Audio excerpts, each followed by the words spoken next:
ကျမရဲ့မလောက်တာကြတဲ့ blog PC လေးတွေကနေပြန်လေးကြိုးစိုးလိုက်ပါရှင်ခီးသွားခြင်းတဲ့အချိန်မှာဒီ Bike Diary မြန်မာဆိုတဲ့အကူနဲ့မနဲ့တင်ထားတဲ့ quarantine သွားတဲ့ blog လေးကိုတွေ့ပြီးတော့ကျမတို့ space စီးဖို့ဆုံးဖြတ်ခဲ့ပါတယ်စီးဝါးမှာတော့မှော်ပြီးပေါ့နော်မနေ့4နာရီခွဲလောက်စပြီးတော့စီးမယ်လို့ရည်ရွယ်ထားဒါမဲ့3နာရီထားတာမဟုတ်ပြင်းပြင်းနဲ့မနေ့9နာရီမှဒီအိမ်ကနေစထွက်နိုင်ပါရှင်အိမ်ကနေမှော်ပြီးချစ်ဆိုရင်တော့ Google Map မှာ38ကီလိုလို့ပြရတယ်ပေါ့နော်ဒါပေမဲ့ကျမတို့အထက်တော့ပို့ပြီးတော့နင်းခဲ့ပါတယ်ဆို professional bike ကြီးလည်းမဟုတ်တဲ့အတွက်ကျမတို့အများကြီးတော့မပြင်ခဲ့ဘူးကြိုင်မဲကြည့်လိုက်တဲ့ဘာကြီးယူသွားမယ်ဆိုတော့အဓိကတက်စားတုပ်တို့စပိန်လီထိုးရန်တို့ဘာကျူတို့လောက်ပဲထည့်ပြီးတော့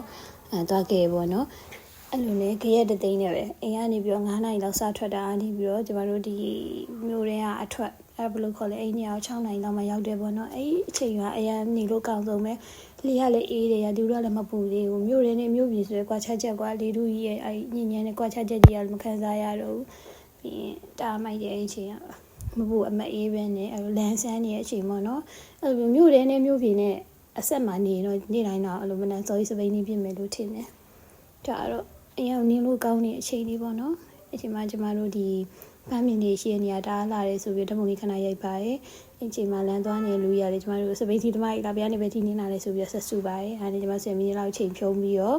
ဆက်နေပါရဲ့ရှင်အိမ်မလေးလမ်းမှာဖြတ်သွားတဲ့ foreigner ဘယ်နှစ်ယောက်လောက်9ယောက်လောက်ရှိမှထင်တယ်သူတို့အဖွဲ့လေးရှိတယ်သူတို့ဆိုကျမတို့ဂျပူလေးလိုမျိုးမှအမှန်ပဲစပိန်ရလေးတတိလေးတွေကိုမှအောင်အဆုံးထိချပြီးတော့နင်းနေအဖွဲ့ရပါဘာလို့ဆိုခါလေးရမကုန်နိုင်သူတို့ဒါနေနိုင်ကြတာပဲကဲဒါတော့ရှေ့ကနေရောက်ပေါ့နော်ကျမကအမအုတ်ထုံမဆောင်ထားတဲ့အတွက်ဘဲဦးတွေကိုလည်းကြောက်ရသေးတယ်ဒါကကြတော့လော့ကားကိုရောက်တယ်ပေါ့နော်လော့ကားလေးဝင်မယ်ဆိုပြီးတော့ဂုံးမော်တက်လိုက်တာထဲရောက်တော့ဖွင့်လည်းမဖွင့်သေးဘူးအချိန်က8နာရီလောက်ပဲရှိမယ်ထင်တယ်ဖွင့်လည်းမဖွင့်သေးဘူးဝင်လည်းမဝင်ချင်တော့ဘူးကွာပြဘာဖြစ်လဲဆိုတော့အမကျမမျက်မှန်ပြောက်ပါပြီဟမ်မျက်မှန်ဟာမျက်မှန်ကြံခဲ့ပြီကျမတို့မျက်မှန်တက်လက်တက်ဖို့တော်တော်ချိန်ယူရပါတယ်အမျက်မှန်လေးနဲ့တားကြနေချိန်မှာမျက်မှန်လေးရပျောက်သွားပါပြီထောက်ကြလန်းဆုံးမှာနားရင်းနဲ့ကြံခဲ့ရပါမဘီးတွဲနဲ့တားရွှာမြပြင်မရခဲ့ပါဘူးကဲမြမယ်တူတူပျော်ပျော်ပဲနေမယ်ဆိုပြီးတော့ training ချိုင်းမှုရိုက်ပါတယ်ဒီလော့ကားကနေပြန်ထွက်လိုက်တော့နည်းနည်းပဲနေရသေးအမော်ဘီမျိုးအစားကိုရောက်ပြီပေါ့နော်အယူ8နိုင်ကျော်လောက်ရောက်ပါတယ်ပြီးတော့မြို့တွေကိုတော့တော်တော်ဆက်နေရသေးတယ်အဲ့ဒါလေးကိုတော့နောက်နေ့မှတည်ပြီးပါမယ်